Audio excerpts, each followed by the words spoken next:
Sansofé, la voz de la iniciativa popular.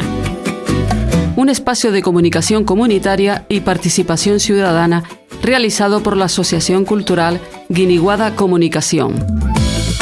Este programa se desarrolla gracias a la financiación pública del Cabildo de Gran Canaria a través de la convocatoria de subvenciones para el fomento de la participación ciudadana y el fortalecimiento asociativo destinada a fundaciones, asociaciones, federaciones, confederaciones y entidades sin ánimo de lucro de la isla de Gran Canaria para el año 2025.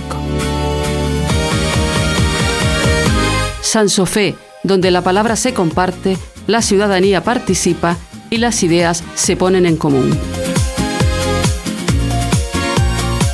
Sansofé, voz que se enciende cuando el pueblo quiere estar. La palabra nos empodera, la idea aprende a caminar. Sansofé, manos abiertas, micrófono sin poder. Participar es el camino para volver a creer. No es escuchar solamente, es pensar, proponer, actuar. La ciudadanía despierta cuando se empieza a implicar. Sansofé suena cercano, suena libre, suena en red. Si la voz es compartida, la democracia también.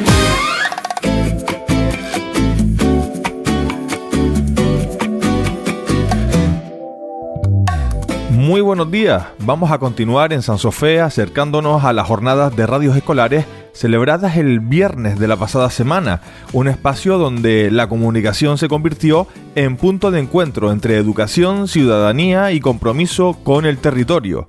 En este segundo programa vamos a escuchar la voz de distintos colectivos sociales y ecologistas que trabajan desde hace décadas en nuestras islas para proteger la naturaleza, impulsar el consumo responsable y fortalecer el vínculo entre ciudadanía y el medio rural. Asociaciones, activistas y proyectos comunitarios que nos recuerdan que cuidar del territorio también es una forma de participación social y de construir futuro desde lo local. Si quieres contactar con el equipo de este programa de radio, mándanos un WhatsApp al 676 03 4011. Repito, 676 03 4011 o llámanos al 928 31 99 46.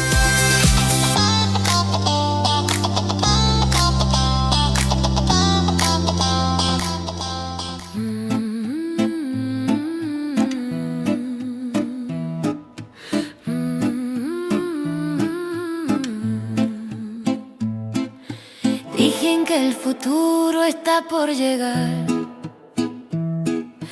pero el futuro se empieza a sembrar en cada gesto de responsabilidad, en cada acto de sostenibilidad. El campo enseña la verdad, que la vida pide reciprocidad. Si tomas sin dar llegará el final, si cuidas la tierra vuelve a brotar. El futuro se siembra, no nace por azar. Se riega con respeto y voluntad. El futuro se siembra, lo debes cuidar, porque lo que plantemos crecerá, mientras algunos miran hacia otro lado. La tierra espera ser escuchada. No basta prometer un mañana mejor si hoy no cambiamos la dirección. El futuro se siembra, no nace por azar. Se riega con respeto y voluntad. El futuro se siembra, lo debes cuidar,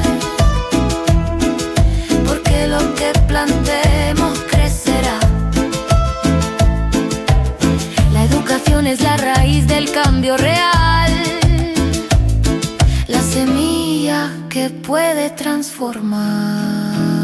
El futuro se siembra en cada decisión, en cada gesto, en cada acción.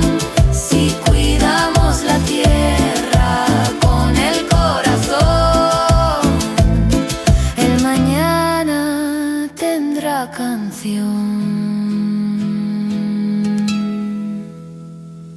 El futuro se siembra. Abrimos este bloque hablando de uno de los colectivos ecologistas con mayor trayectoria en Gran Canaria. La Vinca, Ecologistas en Acción, lleva más de 4 décadas promoviendo la educación ambiental, la defensa del territorio y el conocimiento de la naturaleza como herramienta para transformarla y protegerla.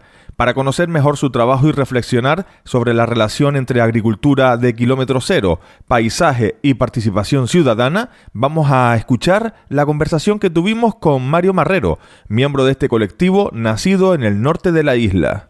Bienvenido, Mario. Hola, buenos días. Gracias por contar con nosotras. Muy bien. La Vinca es un colectivo nacido en el municipio de Filga en los años 80 con el objetivo de defender la naturaleza, promover la educación ambiental y fomentar el respeto por el territorio. A lo largo de sus más de 40 años, que ahí estamos, tanto Radio Guiniguada como el colectivo La Vinca, con esos 40 años de trayectoria, pues han organizado actividades de reforestación, de senderismo, charlas informativas y campañas de sensibilización para proteger el medio ambiente en Canarias. Mario Marrero forma parte activa de este colectivo y ha participado en numerosas iniciativas relacionadas con la conservación de la biodiversidad. Su trabajo ayuda a recordar una idea muy importante que defiende el colectivo La Vinca Ecologistas en Acción desde hace décadas. Para proteger la naturaleza, primero hay que conocerla. Hoy nos acompaña en este encuentro para hablar con nosotros sobre medio ambiente, sobre territorio y la importancia de la agricultura de kilómetro cero en Canarias. Mario, muchas gracias otra vez por acompañarnos. Para empezar, ¿qué es el colectivo La Vinca y cómo nace este movimiento ecologista en Gran Canaria para que todos los oyentes se sitúen en el tema? Bueno, el colectivo es una unión de esfuerzos, de ilusiones, que nace en el año 1984, o sea que ya estamos cumpliendo 42 años. 42. Y surge en un colegio, en un pueblo pequeño como es Firga, el municipio de menor extensión de la isla de Gran Canaria, en el norte, en las medianías, y surge para nosotros de manera increíble. Yo soy de los que llegó más tarde, yo llegué en el 87, y cuando se decidió legalizar el colectivo formalmente en el año 86, se optó por la fórmula de grupo ecologista y no por asociación cultural o juvenil, y nosotros flipamos, ¿no? Porque los ecologistas en el pueblo éramos 4, éramos raros, que en los pueblos pequeños, pues eso de pueblo pequeño, infierno grande, pues nos sorprendió, pero nada, el grupo de chicos y chicas que formaron este colectivo con 2 profesores, Juan Francisco Santana y Juan Rafael Rosales, y un grupo de madres y padres, pues optaron por esa opción porque el primer objetivo que se pusieron fue intentar recuperar la mítica selva de Oramas, el bosque del Laurel, en la isla de Gran Canaria, del que nos queda poco más de un 1%, y la primera actividad que hicieron fuera de la isla fue irse a La Gomera a ver cómo era el bosque de Garajonay para replicarlo aquí, después de 42 años y de haber plantado pues más de 60, 70 mil árboles. Todavía no lo hemos conseguido, pero no perdemos la esperanza, ¿no?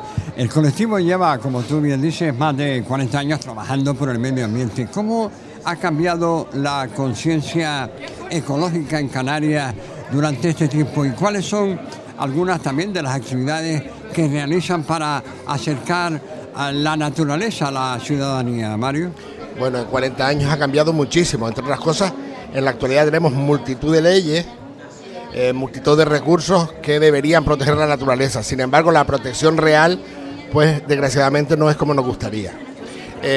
Hay más actividades de educación ambiental, aunque se hayan desmontado lugares fantásticos que dedicamos a la educación ambiental, como el aula de Inagua, el aula de Osorio, el aula de la Alcantarilla, que en la actualidad no funcionan. Las escasas iniciativas privadas que había también al respecto, pues han salido quemadas y tampoco están funcionando. Y bueno, en esa medida hemos ido retrocediendo. Sin embargo, con la llegada de las nuevas tecnologías, pues la gente accede a más información, no solo información de bulos y información basura, sino también información bastante más interesante.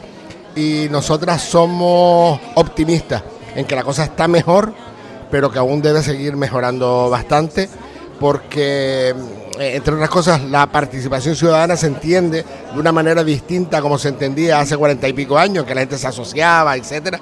Hoy es una participación diferente y bueno, pues los cambios no son tan rápidos, pero bueno, yo creo que la gente sigue comprometida y de hecho cada vez que hay cualquier problema que afecta al medio ambiente, a la paz, etcétera, en el planeta, quienes primero reaccionan son la gente más joven y bueno, y evidentemente los que ya tenemos unas canas, que lo venimos haciendo desde hace mucho tiempo, pero la gente joven siempre reacciona de manera muy rápida, lo cual es importante, ¿no? Muy bien. Muchas de las actividades, como tú bien dices, están dirigidas a jóvenes y centros educativos, ¿no? ¿Por qué es tan importante enseñar a conocer la naturaleza desde pequeños, ¿no? O sea, ¿y qué suelen descubrir los estudiantes cuando participan en actividades como una ruta, una charla o una plantación de árboles, ¿no? ¿Qué es lo que has vivido, Mario? Bueno, nosotras nacimos en un centro educativo, en un colegio, con lo cual pues pensamos que la educación ambiental es la principal herramienta que tenemos desde un colectivo como el nuestro para intentar transformar la situación actual. ¿Por qué apostamos por esas actividades y con los más pequeños? Sin renunciar a la gente adulta, por supuesto, porque creemos que en ellos va a estar el futuro y creemos que haciendo que la gente conozca el campo, que conozca la naturaleza, que conozca la biodiversidad de las islas, pues se puede transformar esa realidad. Cosas tan sencillas como cuando hacemos una caminata, que una niña o un niño se coma una trebolina, se coma un tallo de vinagrera, vea cómo las abejas cogen el polen en una flor para llevarlo a las colmenas, etcétera. Todo eso son pequeñas muescas en el historial de cada niño y niña que las vive, que no se olvidan. Entonces son cosas que nosotros entendemos que son fundamentales ante la presión de las áreas comerciales, de las teles, de las redes sociales, que evidentemente influyen, pero bueno, esas cositas que rozan el corazón directamente, como es ver volar una mariposa o escuchar el canto de un mirlo, sí, yo creo que quedan, ¿no? Claro. Mario, ¿por qué apoyar a los agricultores locales? ¿Por qué apoyar a toda esta gente que trabaja en el campo, ¿no? Ayuda también a proteger el paisaje y la biodiversidad, ¿no? ¿Y qué problemas ambientales pueden surgir cuando dependemos demasiado de productos que vienen de muy lejos, ¿no?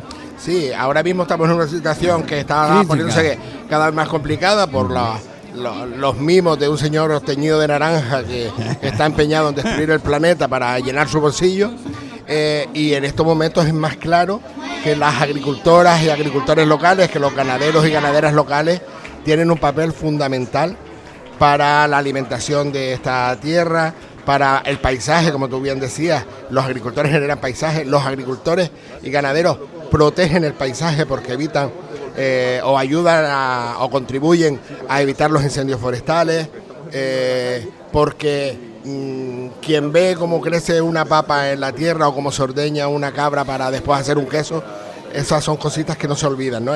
Como decíamos antes, esas pequeñas muescas en el corazón que se nos quedan, y es fundamental. Sin agricultoras y agricultores, sin ganaderos y ganaderas en esta tierra, no tendríamos probablemente futuro.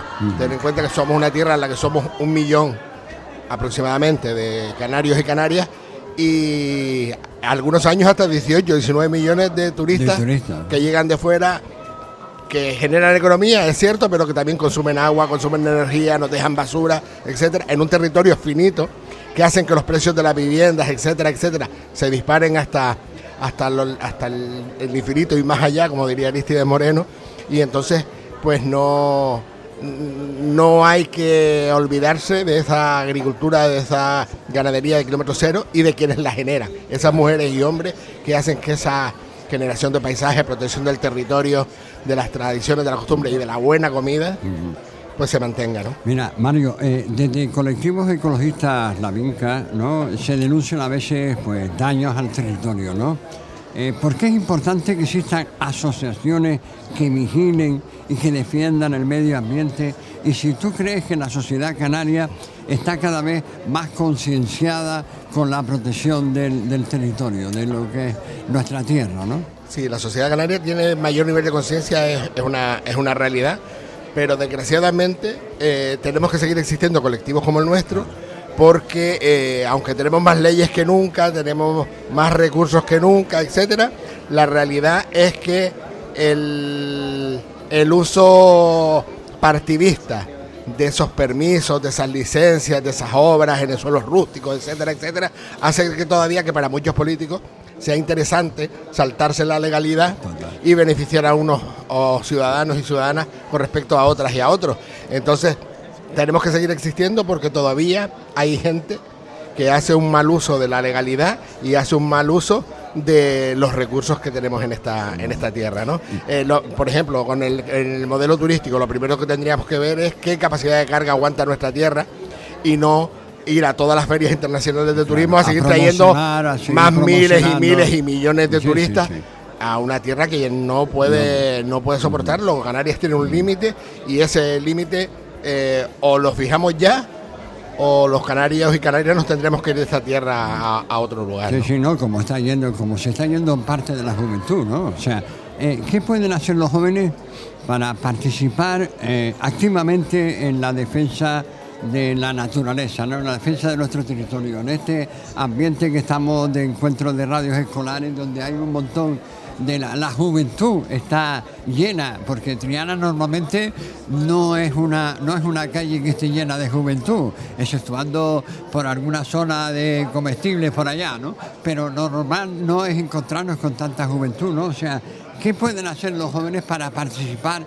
activamente en lo que es la defensa de la naturaleza, ¿no? Bueno, esta propuesta de Palique es una propuesta interesantísima, la están dedicando a los productos de kilómetro cero, con lo cual, pues hoy miles de chicos y chicas de todos los centros educativos de Canarias están hablando de kilómetro cero, y cuando se habla de kilómetro cero se habla también de protección de la naturaleza, de protección del territorio, de valorar a las mujeres y hombres que trabajan en el campo.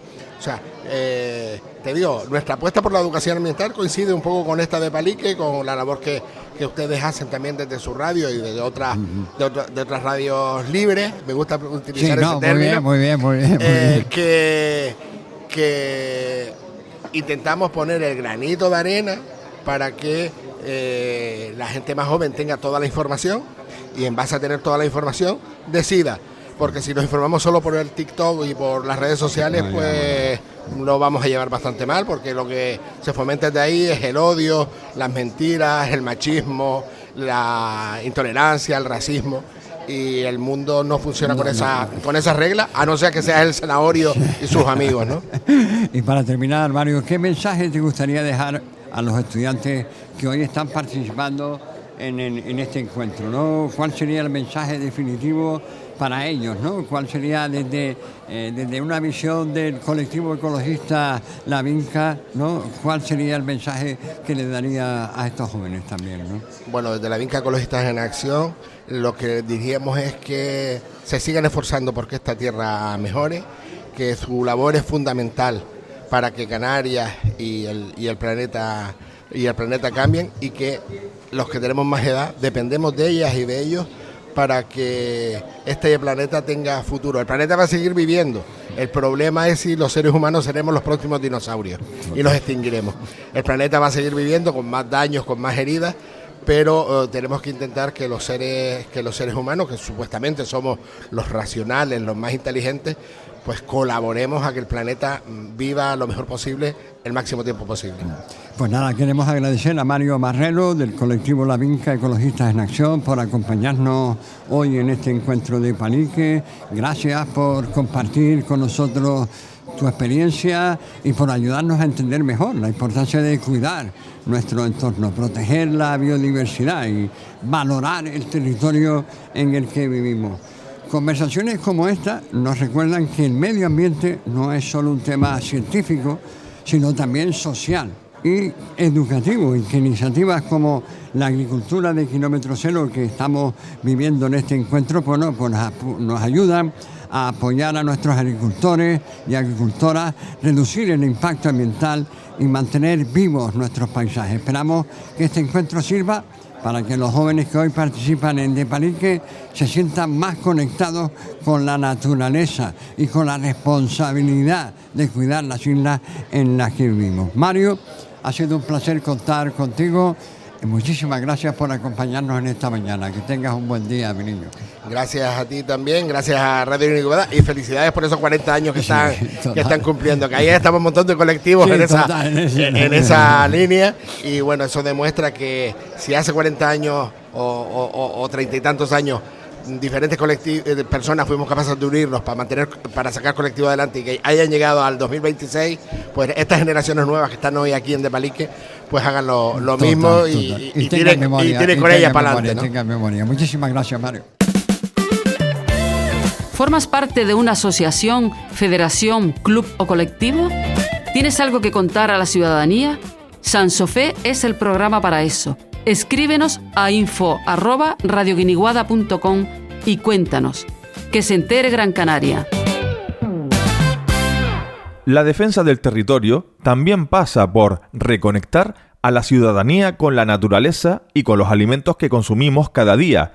El proyecto Canarias Siempre Viva trabaja precisamente en esa dirección: divulgar la biodiversidad de las islas, promover la sostenibilidad y fomentar un consumo más consciente basado en los productos locales. Para hablarnos sobre ese proyecto y de la importancia de la agricultura de proximidad en el futuro de Canarias, pudimos charlar con Marta Barreiro. ¿Qué es exactamente Canarias Siempre Viva y cómo nace este proyecto? Canarias Siempre Viva es un colectivo que es bastante diverso. Se generó a raíz de un proyecto durante el COVID, un proyecto a nivel europeo que se llamaba el reto de la gigatonelada, que conectó gente muy diversa, como te decía, en un esfuerzo por disminuir con acciones reales la huella de carbono que teníamos a nivel ciudadano. Entonces, de ese reto que surgió ahí, y el grupo que se generó, pues salió Canarias Siempre Viva a posteriori. Hay gente que trabaja de forma voluntaria, hay gente que trabaja que son educadores ambientales y bueno. Un colectivo maravilloso, pudiéramos decir. Y muy centrado en la participación ciudadana también. Entonces, vamos a resumir. ¿Cuál es el objetivo principal del trabajo que realiza? El objetivo general, principal. Yo creo que es pasar de la elucubración a la acción. Tener pequeñas acciones que realmente supongan un reto y reduzcan nuestra huella de carbono, aumenten nuestro impacto positivo o por lo menos disminuyan el negativo de una forma real. O sea, ir de pequeño a grande. ¿Es así? ¿Podrías decirlo así? Sí. Por supuesto. ¿Y por qué eligieron el nombre de Siempre Viva para el proyecto? Que me encanta.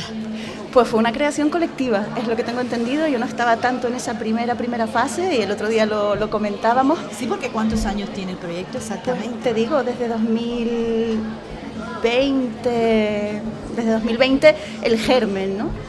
Sí, o sea que es algo interesante esta palabra, además teniendo en cuenta la planta, son plantas endémicas, o sea que tienen mucho valor. Y se dice la palabra. Y sintetizaba esa energía quieren estar vivas. De intentar formar una relación que sea sostenible en el tiempo, como dice la permacultura, ¿no? Sí. Una relación entre los humanos, la naturaleza, que sea respetuosa con nuestras necesidades, pero también con el futuro, ¿no? Sí, está demostrado que Canarias tiene una biodiversidad única en el mundo. ¿Qué hace tan especial a la naturaleza de nuestras islas? Somos un hotspot de biodiversidad, esa palabreja, sí, pues somos un punto caliente de biodiversidad. Eso se debe a que somos unas islas volcánicas, pero que además estamos separadas del continente y fuimos colonizadas por plantas y fauna que luego se desarrollaron evolutivamente en aislamiento. Además, Canarias, como tiene esa... Bueno, aquí no estoy hablando con... Vale, voy a seguir. Tú córtame si me... Todo lo que estás diciendo si es me muy enrollo. interesante. Como Canarias tiene una realidad geológica diferente en el tiempo, con islas que antes eran 3 islas separadas y se acaban convirtiendo en una porque un volcán surge, ¿no? Y unifica 3 conos, o islas que en el tiempo geológico el perfil de Canarias ha sido muy diferente, y eso también potencia toda esta biodiversidad tan específica que tenemos. Muchas especies de plantas y de animales, lo decías, solo existen aquí. Entonces, ¿por qué es tan importante protegerlas según tu criterio? Es un tesoro, pero es que además no debemos pensar, o en mi opinión, no debemos pensar como que cuidar el medio ambiente es cuidar algo ajeno a nosotros. Nosotros somos medio ambiente, o sea, nosotros somos ecosistema, y nuestra salud depende del ecosistema. Entonces, ya solo sea por razones muy egoístas, los humanos y las humanas deberíamos pensar en vivir y habitar ecosistemas sanos hoy y mañana. Te voy a preguntar algo porque tengo la curiosidad. ¿Puedes mencionar algunas especies de plantas y de animales que solo existan aquí, en las islas? Buah, es que hay una variedad. Mencióname solo una planta y un animal. Bueno, mira, hay un drago que es único de Gran Canaria. Ay, qué lindo, sí. Vale, se descubrió hace relativamente poco y es muy curioso porque la presión de los herbívoros había sido tanto que se descubrió casi por casualidad, porque no llegaba a desarrollarse del todo, era comido casi siempre por cabras, entonces se descubrió en unas grietas, en un acantilado. Sí, es que forma parte de toda esa relación que se establece en un ecosistema. O sea, lo decías, las cabras, pero al fin y al cabo está, pudiéramos decir, siempre vivo. ¿Puede ser esa la palabra? Sí. Sí. ¿Crees que la población conoce realmente la riqueza natural que tenemos en las islas? Yo creo que hay una parte de la población que es consciente de que vive en un espacio natural único y privilegiado. ¿Qué hacemos con él? Es otra cosa. ¿Qué parte de la población se siente capaz de mejorar el impacto que tiene y qué parte de la población se siente ecoansiedad probablemente, ¿no? Y está en una fase más de bloqueo, sin saber cómo actuar, cómo reducir su impacto, ¿no? Sí, por supuesto, sin deteriorarse. Es que es un tema que todos deberíamos manejar, y claro está, es una oportunidad este encuentro porque estamos rodeados de niñas y niños, adolescentes, jóvenes que ya llevan con ellos el concepto, y que estoy convencida que el sistema de salud y de educación, o sea, medio ambiente, lo tratan de alguna forma u otra. No podemos vivir aislados, somos especies que vivimos juntas. Somos una especie muy social. Además, también hablando justo de este encuentro, la capacidad que tenemos de llegar a adultos también es muy importante, porque no podemos centrarnos solo en procurar educar mejor a la generación, tenemos que promover el ejemplo tenerlos también. Entre adultos también es importante, porque no podemos olvidar que la familia es la célula fundamental de una sociedad. O sea, todo empieza en casa, en la cuna, ahí empieza la educación. Y la tribu, de alguna forma, y la tribu, ¿no? El también. Colectivo, porque es verdad que... Uy, me encanta esa palabra tribu, de verdad. Sí, genial. Esta idea de que a los niños los cría la comunidad.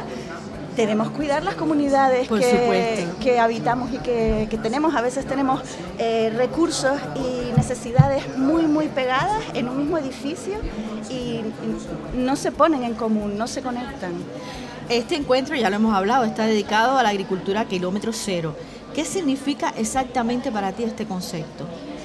Cuando hablabas antes de qué podemos hacer, yo creo que kilómetro cero es una de las... Consumir kilómetro cero es una clave muy fácil. Siempre que consumes kilómetro cero, estás impactando menos negativamente en el entorno. Por supuesto. Siempre. Además eso, tiene todas estas partes de cuidar tu salud, cuidar la salud del planeta y cuidar la justicia social, la sociedad en la que vivimos. Entonces, es una manera bastante fácil de tener un impacto menos negativo. Y de defender lo nuestro. Sí. Por supuesto. ¿Qué ventajas tiene consumir productos locales frente a productos que vienen de muy lejos y que son en ocasiones muy desconocidos? ¿Y cómo puede la agricultura de proximidad ayudar al medio ambiente y a la economía local? Bueno, la parte más evidente es todo el tema de la energía que se ahorra en el transporte. El impacto de ese transporte es gigante. Para mí, que codifico la información a nivel ecosistémico, ecológico, es imposible pensar que una papa que ha venido de otro lado pueda ser más cara que una papa que ha salido de un terreno aquí al lado. De nuestros campos. Ahí se lo dejo a la gente de economía porque realmente no lo comprendo. Ni yo. Pero sí es verdad que esa parte es como la más evidente. Pero aparte de eso, yo formo parte de un grupo de consumo. Consumimos directamente de agricultores que vienen a entregarnos en mano cada 2 semanas productos. Muy Pedimos interesante. productos cada 2 semanas. ¿Quiénes son estos agricultores? ¿Es una asociación o algo en particular? Son varios, entonces tenemos de todo. Mira, ahora tenemos una gente que se ha incorporado y que son una cooperativa de agricultores que han alquilado huertos ecológicos y entonces se están organizando para producir. Pero tenemos, por ejemplo, también una pareja de biólogos agricultores que me encantan, de la finca Albernegal, la pongo aquí, Sí, muy bien. que hacen agricultura sintrópica y que también tienen huertos que alquilan a otras personas, pero ellos tienen producción propia. Ellos, por ejemplo, nos ofertan su producción propia cada 2 semanas, se la pedimos, tenemos una aplicación online en la que nos facilita organizar todo ese pedido y nos la traen cada 2 semanas. Lo que sí, importantísimo, me preguntabas antes, ¿qué significa consumir kilómetro cero? ¿Qué ventajas tiene? Tienes que ver la frescura de esas cestas cuando llegan. Entonces, tanto si cultivas tus propias aromáticas en el balcón de tu casa, si haces un huerto escolar y una vez a la semana hay algo ahí que se puede consumir. Pero también te digo más, cerrar el ciclo de la materia orgánica, o sea, compostar tus restos orgánicos, sean o no de agricultura ecológica, son movimientos que favorecen la sostenibilidad de una forma que no nos hacemos ideas, sino reflexionamos un poquito acerca de ello. No, y sin lugar a dudas es algo muy importante, porque estos productos que vienen de fuera, en realidad te pueden engañar, o sea, pueden decir no tienen tal insecticida ni son productos ecológicos, pero está demostrado, existe un control tan, yo diría, estricto sobre ellos. Sin embargo, esos que tú compras a estos productores están controlados, estamos de cerca mirándolos, o sea que yo creo en hay un concepto yo también, hay un concepto incluso aparte de la agricultura ecológica, que todos mis respetos a la gente que trabaja certificado en ecológico, que a veces se pone muy complicado. Ahora, por ejemplo, me comentan, no se consiguen plantones ecológicos germinados en Gran Canaria. Hay que ir a pedirlos a Tenerife y traerlos de allí. Entonces, o germinas tu propia semilla ecológica certificada, o sea, se puede complicar la cosa, sí, ¿no? Mecanismos que complican. Sí, y hay que no mecanismos que facilitan. complican. ¿Crees que las nuevas generaciones están más concienciadas con el medio ambiente y con todo esto relacionado con kilómetro cero? Creo que puede haber una dualidad. Creo que, por supuesto, hay parte de esta generación que está mucho más concienciada. Hay parte de la manera en la que educamos que los puede hacer acercarse a buscar soluciones, pero también creo que se pone mucha presión en las nuevas generaciones y que no me parece justo a nivel intergeneracional. Me parece que estamos todos metidos en el barco, entonces los pequeñitos no pueden tener el peso de la responsabilidad de arreglar esto, porque si nosotros podemos tener ecoansiedad, generársela a ellos, entonces tiene que ser un acercamiento en positivo y tiene que ser un acercamiento desde el poder hacer.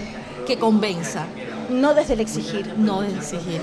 ¿Y cómo imaginas el futuro de la agricultura en Canarias? Ay. Yo soy una persona con una capacidad de imaginación bastante grande, entonces... Somos dos. Yo puedo imaginarme, o sea, si dejo volar mi imaginación en el lado positivo, yo veo que la ciudad se acerca al campo en vez del campo acercarse a la ciudad. Yo veo que podemos producir en azoteas, que podemos producir en huertos urbanos, comunitarios, y que gestionamos nuestra materia orgánica, que es algo que para mí es clave, gestionar nuestra materia orgánica de una manera coherente para potenciar que el suelo se regenere, que es uno de los conocimientos que es realmente bastante reciente, es la importancia de la vida del suelo. Y no cultivar en sistemas que tienen suelos muertos, sino cultivar facilitando que el sistema tenga un suelo vivo y sea resiliente. Y mantener esa vida del suelo, porque a veces explotamos y nos olvidamos de que son ecosistemas vivos, todo está vivo ahí. Y intentamos favorecer, o sea, generar ir a la agricultura desde meter insumos, o sea, desde aplicar producto químico tanto para que crezca como para que no crezca, quien no quiero que crezca, para matar a la plaga que en vez de generar un ecosistema que por sí mismo es resiliente y se sostiene. ¿Qué proyectos o iniciativas te gustaría ver crecer en los próximos años en las islas? Bueno, a nivel Canarias Siempre Viva hay una serie de proyectos que nacen desde el diagnóstico de qué se puede hacer en un local, en un territorio concreto, con esta gente concreta que habita ese territorio, un diseño local en proyectos que son de participación ciudadana. Me gustaría ver más... Me gustaría ver más proyectos hay música de ese detrás tipo. de nosotros, que eso demuestra que estamos en la calle Mayor de Triana, aquí en De Palique, con todas las radios escolares, y los jóvenes por supuesto necesitan música, así que está muy bien todo lo que ha sucedido ahora mismo, un término musical.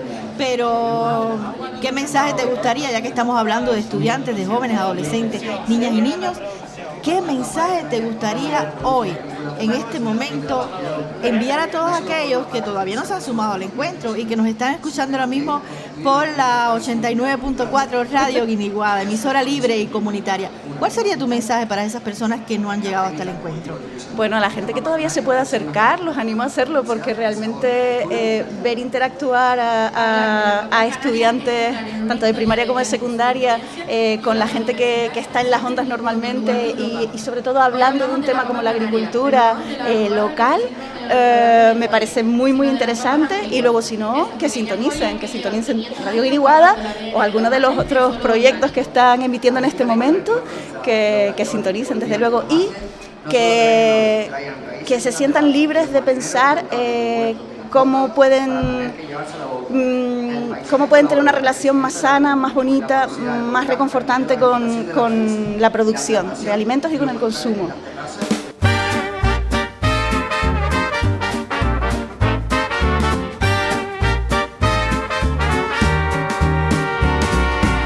En el cole hay una magia que no sale en televisión.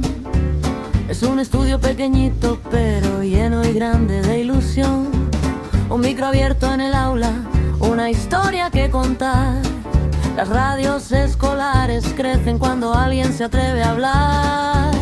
Aprendemos a escucharnos, a pensar antes de opinar, a trabajar codo a codo y a soñar en comunidad.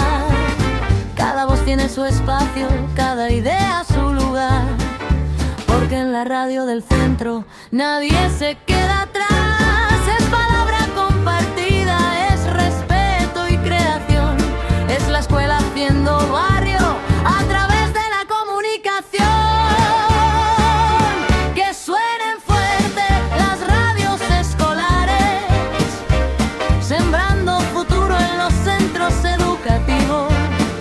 Voces jóvenes, libres y reales, construyendo mensajes inclusivos. Y en el aire vibra también la señal de Radio Guiniguada, comunitaria y libre. Un faro de comunicación social que da voz al pueblo y lo hace visible.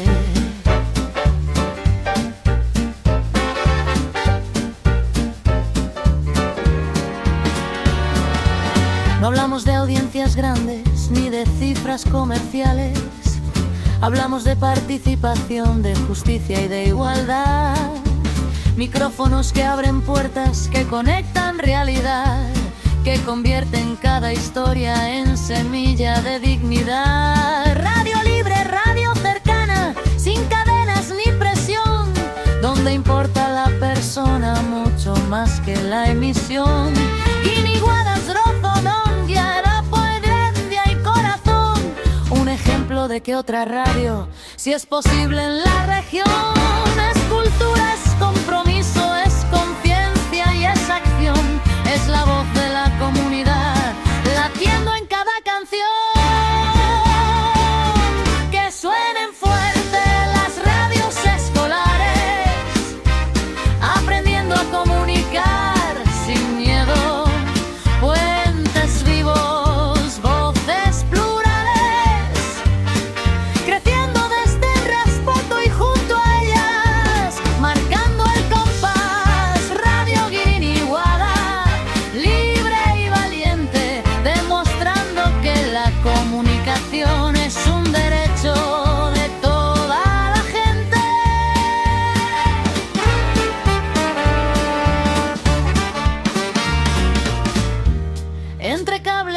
cuadernos se construye identidad. La palabra bien cuidada es herramienta de paz. Escuchar también es aprender. Dialogar es avanzar. Y en cada estudio escolar late un mundo por cambiar. Que suenen fuerte las radios escolares, que nadie apague esa señal. Desde las aulas hasta la calle, la comunicación es un bien social. Guiniguada nos marca el camino, comunitaria, cercana y sincera. Si la voz nace del pueblo, la radio siempre será verdadera.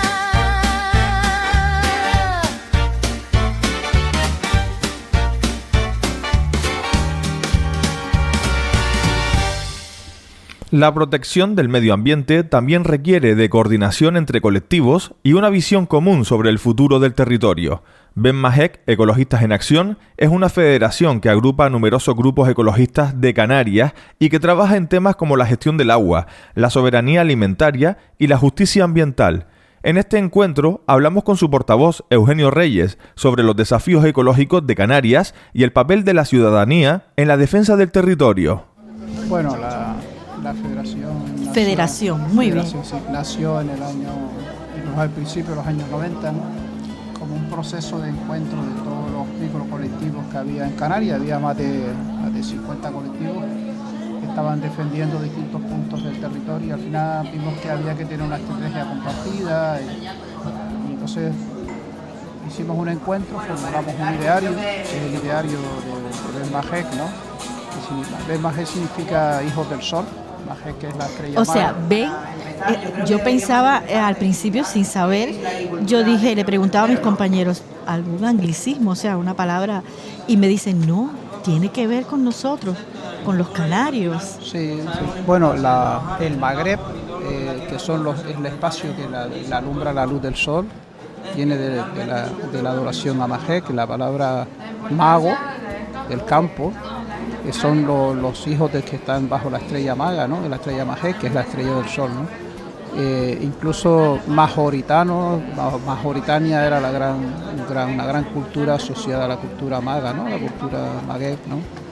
Y los canarios que vinieron a Canarias, los fundadores, pues eran hijos y adoraban a la estrella maga, ¿no? A la estrella MAJEC, ¿no? Y con ello planificaban aparecía en febrero, que era con la candela de febrero, y se ocultaba con la fiesta del Beñasmen en agosto, y era el ciclo agrícola, ¿no? O sea que yo diría que esto, más que, estoy de acuerdo, cultura ambientalista, cultura de todo tipo, pero es que tiene una cultura con esta historia que me has hecho, que de verdad va yo diría a las raíces, a lo más profundo de la cultura de las Islas Canarias. Bueno, de hecho el próximo sábado tenemos un encuentro, ¿no? El encuentro del equinoccio, ¿no? Que es el 21 de marzo, y lo celebramos en un yacimiento prehispánico, aborigen, ¿no? Bueno, aborigen es una palabra injusta porque no significa sin origen, y realmente sí tenían origen, ¿no? Habría que hablar de con origen, ¿no?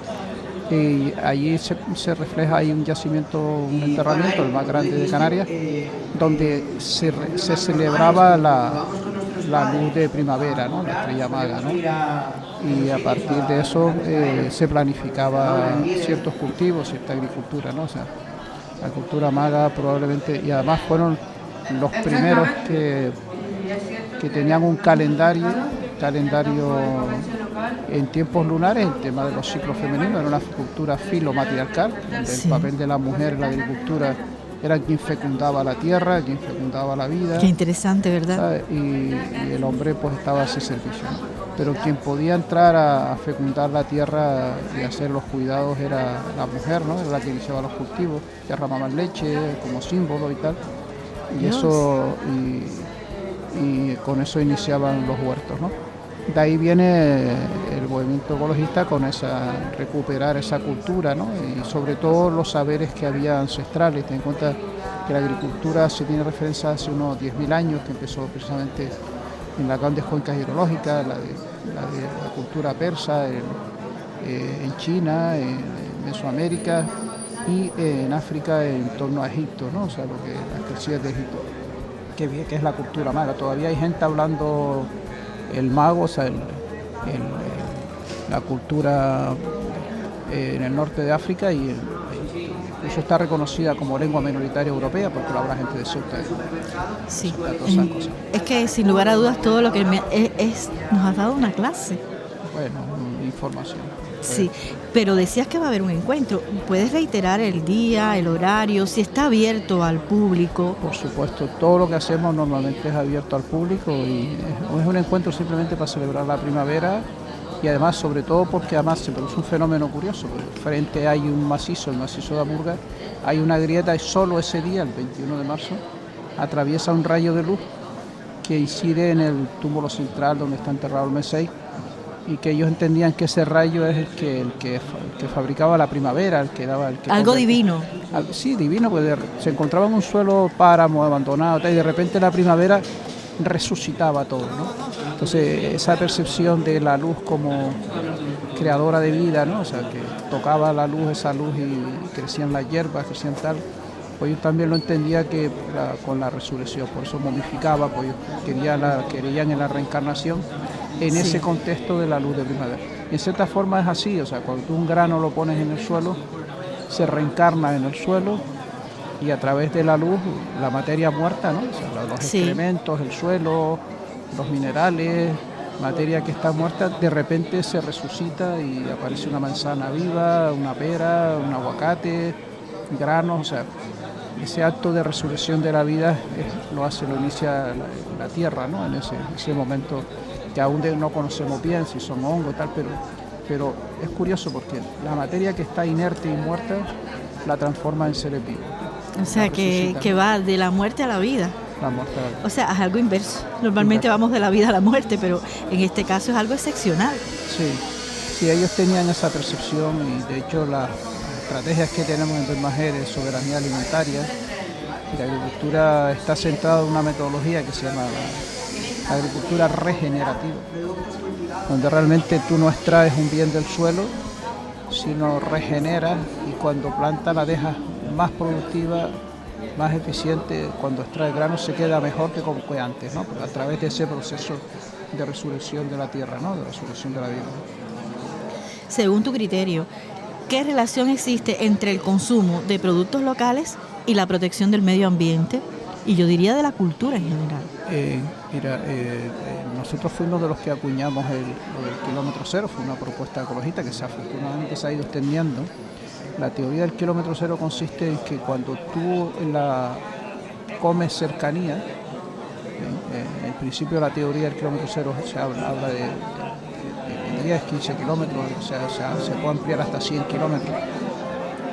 Primero, tienes los nutrientes frescos, y sobre todo no se incorpora el transporte a gran distancia, que hoy por hoy el transporte es la mitad del cambio climático. O sea, quien contamina son los barcos. O sea, a nosotros nos vienen muchos alimentos en un barril de petróleo prácticamente los barcos. Entonces el kilómetro cero es necesario para poder salvar el clima y salvar la vida, ¿no? O sea, ya no solo eso. Y encima crea empleo de cercanía, crea soberanía alimentaria, soberanía cultural, identidad, crea cuidados colectivos, y crea comunalidad, ¿no? Comunalidad en todo el sentido más amplio, de compartir, de recrear, porque los cultivos de cercanía implica incorporar los cuidados a la tierra, vinculado también con los cuidados a las personas, a la existencia, o sea, en todo de cómo es la vida en sí misma. En varias ocasiones, Ben Mayet ha alertado sobre problemas relacionados con la gestión del agua en Canarias, porque claro, estamos hablando de lo que decías, los productos ya vienen en un barril de petróleo. Claro. Y entonces me gustaría que me hablaras de esto, del colapso hídrico, de todas estas formas sostenibles. ¿Qué puedes contarnos sobre esto? ¿Qué significa? ¿Por qué es la clave del futuro del territorio? Bueno, sí, fundamental. Desde la mirada de los hijos del sol, Sí. Canarias siempre ha vendido sol, ¿no? Muchas veces una venta forzada, ¿no?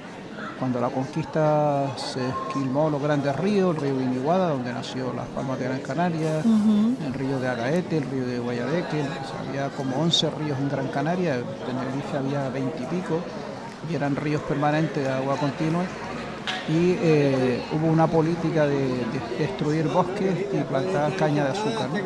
Ese monocultivo era para exportar azúcar, porque los transportes eran lentos, la caña de azúcar se podía conservar 3, 4, 5 meses que llegaba a Europa. O sea, Sí. al final, Canarias lo que estaba vendiendo a través del azúcar era horas de sol, energía solar, energía fotovoltaica, en el siglo XV y XVI, que se exportaba a Europa. Cuando esquilmaron los acuíferos, las aguas superficiales, empezaron con el cultivo de la uva, los caldos de vinos y tal, y que también exportaba esos caldos a Europa, y pues, luego vino la etapa más fastidiosa del monocultivo del plátano. Por cada kilo de plátano que se produce hace falta 6.000 litros de agua. Cuando vendes un kilo de plátano en península, estás vendiendo detrás 6.000 kilos de agua que se ha evaporado, ¿no? Y entonces cuando viene la tecnología de los explosivos, cuando se perforan los grandes pozos, por ejemplo, Gran Canaria tiene 3.600 pozos censados, que cada vez que llueve es como un queso gruyère, se desangra la isla, el agua se evapora, se pierde, ¿no? Y luego eso, con la destrucción de los bosques, el agua no se fija, encorrienta, produce erosión. Y para más perverso, en el siglo XX se empezó a fabricar agua de mar, ¿no? De mar con energía, ¿no? Que también tiene un coste energético brutal. El problema es que en Canarias se ha sido especialmente perverso la forma de sacar el agua del mar, ¿no? Porque en vez de sacarla del mar directamente se sacan de pozos para mantener la propiedad de los aguatenientes, de los poceros, pozos salobres que están cerca del litro. O sea, algo dañino. Y además muy grave, porque Invasor, cuando tú extraes en un pozo salobre 1 litro de agua, porque es más fácil quitarle porque tiene menos sal, penetra el agua de mar. Entonces, o sea, lo que se rompe el dique de contención de aguas marinas. Entonces, cuando el pozo ya se vuelve muy salobre, lo abandonan y se va más arriba de la costa, ¿no? Y vuelven el mismo proceso. Entonces, progresivamente no solo las aguas están esquilmadas, sino se está salinizando, está penetrando el agua de mar hacia el interior por los poros de la isla, salinizando pozos, de forma que después el agua dulce, porque un año como este que ha llovido muchísimo, el agua no logra que sea dulce en muchos pozos, ¿no? En el contexto, vamos a ver ya lo que es, o sea, a partir de todos los conocimientos que tienen ustedes, vamos a ver ya lo que va a la infancia, a la adolescencia, a la juventud. En este contexto escolar que hoy estamos viviendo, ¿qué crees que puedan aprender los estudiantes de encuentros como este y de su relación con el medio ambiente?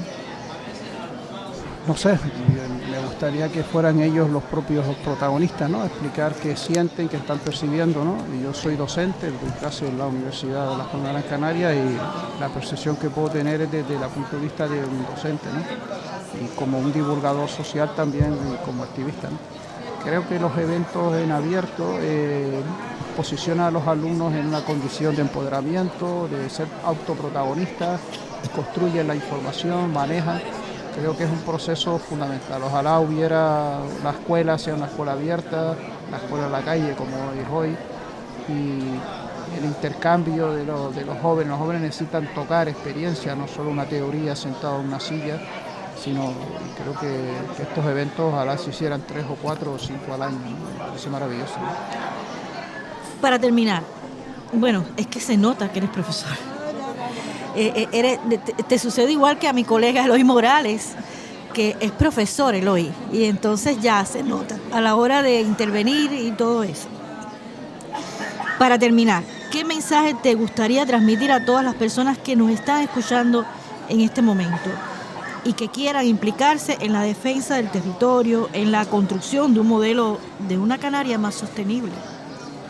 Bueno, busquen salud, buscando la ruta de la salud, es una ruta asertiva. Cuando quieres salud, puedes comer aguacate de agaete y notas la diferencia del aguacate.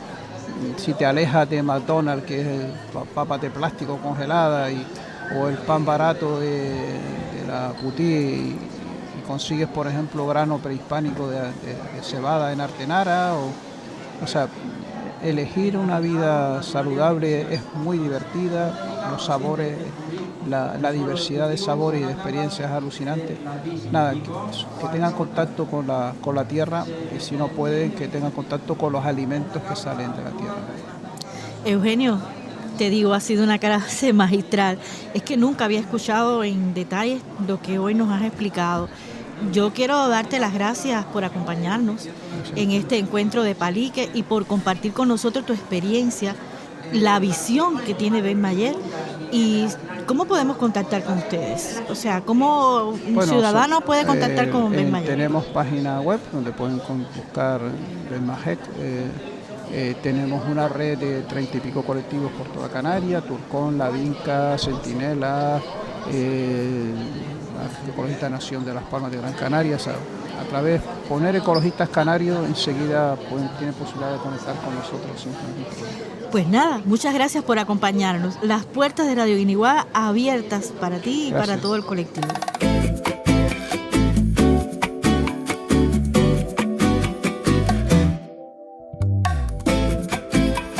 Y este ha sido el segundo programa especial de Sansofé, acercándote a las jornadas de radios escolares celebradas el pasado viernes en la calle Mayor de Triana, un espacio abierto a la comunicación que se ha convertido en un punto de encuentro entre educación, ciudadanía y compromiso con el territorio.